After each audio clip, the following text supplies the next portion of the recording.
হেজবুত তাওহীদ বাংলাদেশ ভিত্তিক একটি সংগঠন যা নিজেকে ধর্মীয় ও সামাজিক সংগঠন হিসেবে দাবি করে। গত 5 আগস্টের পর সংগঠনটির উত্থান হয়েছে আকাশচুম্বী বলে দাবি করছেন বিশ্লেষকরা। বর্তমানে হেজবুত তাওহীদের সর্বোচ্চ নেতৃত্বে আছেন হোসাইন মোহাম্মদ সেলিম, যাকে সংগঠনটির ইমাম বা প্রধান নেতা হিসেবে পরিচয় করিয়ে দেওয়া হয়। তবে এখান থেকেই শুরু হয় বিতর্কের সূত্রপাত। সাধারণ মুসলমান এবং দেশের প্রভাবশালী ধর্মীয় জ্ঞান সম্পন্ন স্কলারদের বড় একটি অংশ এই সংগঠনটিকে উগ্রবাদী ও ইহুদিদের দালাল হিসেবে আখ্যায়িত করেন। তাদের দাবি, সংগঠনটির কর্মকাণ্ড এবং বক্তব্যের মধ্যে রয়েছে শুভঙ্করের ফাঁকি। তারা কখনোই ধর্মীয় সংগঠন নয়।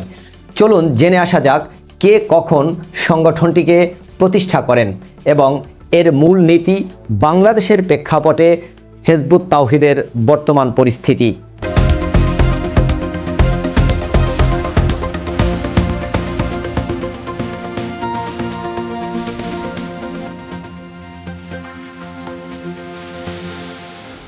হেজবুত তাওহীদ প্রতিষ্ঠিত হয় 1995 সালে। সংগঠনটির প্রতিষ্ঠাতা ছিলেন মোহাম্মদ বাইজিদ খান পন্নী। তিনি দাবি করেন যে মুসলিম সমাজে তাওহীদের প্রকৃত শিক্ষা ও চর্চা পুনঃপ্রতিষ্ঠার লক্ষ্যেই এই সংগঠনের যাত্রা শুরু হয়েছে। অপরদিকে তাওহীদের বার্তা বহনের ঘোষণা দেওয়া এই সংগঠনটির বিরুদ্ধে রয়েছে অসংখ্য হাদিস অস্বীকার করার গুরুতর অভিযোগ। ইসলামে হেজবুত তাওহীদের অবস্থান সম্পর্কে তুলে ধরে বাংলাদেশের সর্ববৃহৎ মানব সেবামূলক সংগঠন এবং বিশিষ্ট ইসলামিক স্কলার শায়েখ আহমদুল্লাহ 8 বছর পূর্বে প্রায় 57 মিনিটের একটি ভিডিও বার্তা প্রদান করেন। 57 মিনিটের এই ভিডিও বার্তায় তিনি হেজবুত তাওহীদ ও ইসলামের মধ্যকার সাংঘর্ষিক বেশ কয়েকটি স্টেপ তুলে ধরেন। তিনি দাবি করেন, হেজবুত তাওহীদের আরবি উচ্চারণের ক্ষেত্রে জ্ঞান নেই বললেই চলে। তারা আরবি উচ্চারণ করতে পারে না, হাদিস অস্বীকার। তিনি দাবি করেন, হেজবুত তাওহীদ অসংখ্য হাদিস অস্বীকার করে নিজেদের একমাত্র ইসলামের বার্তা বাহক দাবি করে। তারা মহিলাদের নামাজের সামনের কাতারে রেখে পর্দার বিষয়ে অজ্ঞতার অনেক বড় একটি পরিচয় তারা দিয়েছেন। সবচেয়ে বড় অভিযোগটি তিনি করেন, হেজবুত তাওহীদ কোরআন ও হাদিসের অপব্যাখ্যা করে থাকে।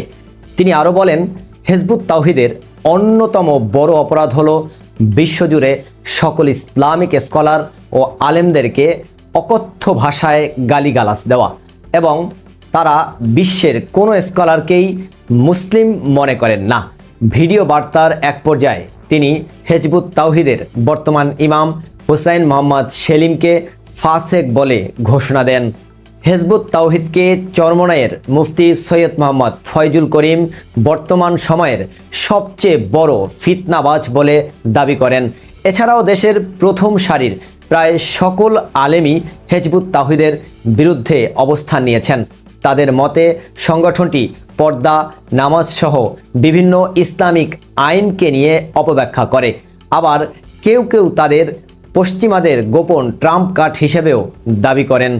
গত 5 আগস্টের পর বাংলাদেশের প্রেক্ষাপটে হেজবুত তাওহীদ নামক এই সংগঠনটি প্রচার প্রসারে বেশ অগ্রসর হলে তাদের ইসলাম বিরোধী ও গোপন সন্ত্রাসী সংগঠন হিসেবে দাবি করে বাংলাদেশের প্রায় সব অঞ্চলেই হেজবুত তাওহীদ নিষিদ্ধের দাবিতে মানববন্ধন ও বিক্ষোভ মিছিল অনুষ্ঠিত হয়।